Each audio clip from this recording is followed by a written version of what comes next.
So how do you handle a crisis? I find going back to previous times of crisis, helps me a lot. So will you go back with me for about 38 years ago? Mary and I had been married about 2 years. It was time for our first child to kind of be born, not really, but kind of. And we had just taken our first ministry position.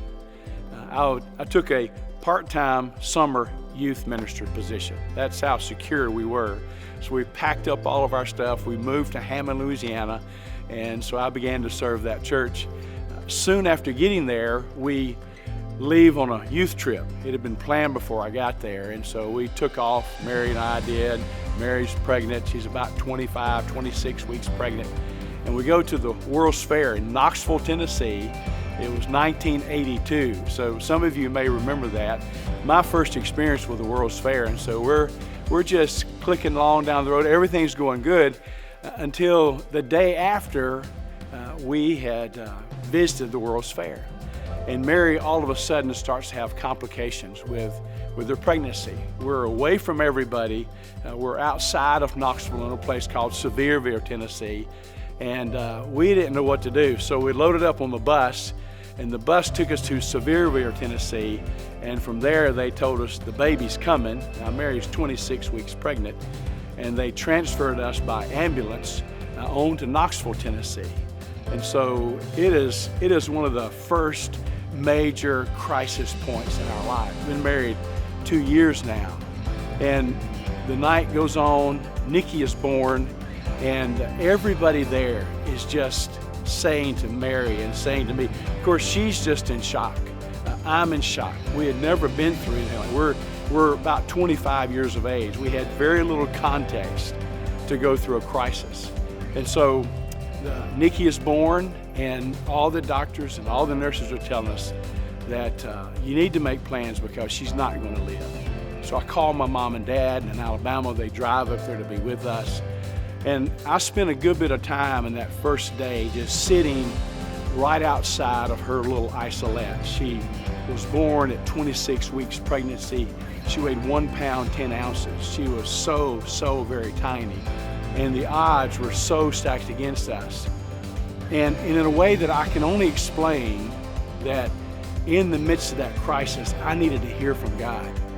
He spoke to me while I was sitting out there by myself outside of her isolette, and he said 3 words to me, just as clear as somebody was speaking. He said, "She will live."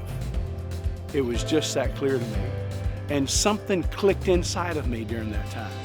And I just knew that she was going to live. He didn't say what she would be like, didn't say how it was going to work out. God just spoke to me and he said, "She will live." One thing I learned from that is this, is that in the middle of a crisis, you need to listen carefully to what God is saying to you, because he's going to speak to you. If you're listening, he will speak to you in the middle of the crisis. So he told me that, and I began to tell everybody that. And initially, they didn't believe me. And all I can say is, this is what God has said to me. And around that same time, a verse of Scripture also spoke very clear to me. 1 Peter 5, verse 7 says, "Cast all your cares on him because he cares for you." Another way to translate that is casting all your anxiety on him because he cares for you. One way you could translate that literally is casting all your care because to him it matters concerning you. And I can tell you how that quieted my spirit. I knew in that moment, not only had God spoken to me clearly in the crisis, but it also reaffirmed that by his word, that I could take all of my concerns, all of my problems, all of my fears, all of my anxiety, and I could literally cast it upon him because he genuinely cared for me and for Mary and for Nikki in that moment. Because of our experience through that early crisis in our life, I can confidently tell you that we experienced the presence of God right in the middle of that crisis. We know that God cared for me and Mary and Nikki right there where we are, which gives me a great deal of ability to say to you right now, hey, God cares about you. Where you are, what's going on, you can cast your cares, your anxieties on him because he cares. He cares about you, and he wants you to do that for your sake and for His sake during this time. He genuinely cares about you. Thank you for checking in on us this week in our devotions. Would love to connect with you in some way if we could through our website, ccbchurch.org. And there's a place that you can give us your information, and we'll reach back to you after you've reached out to us. God bless you.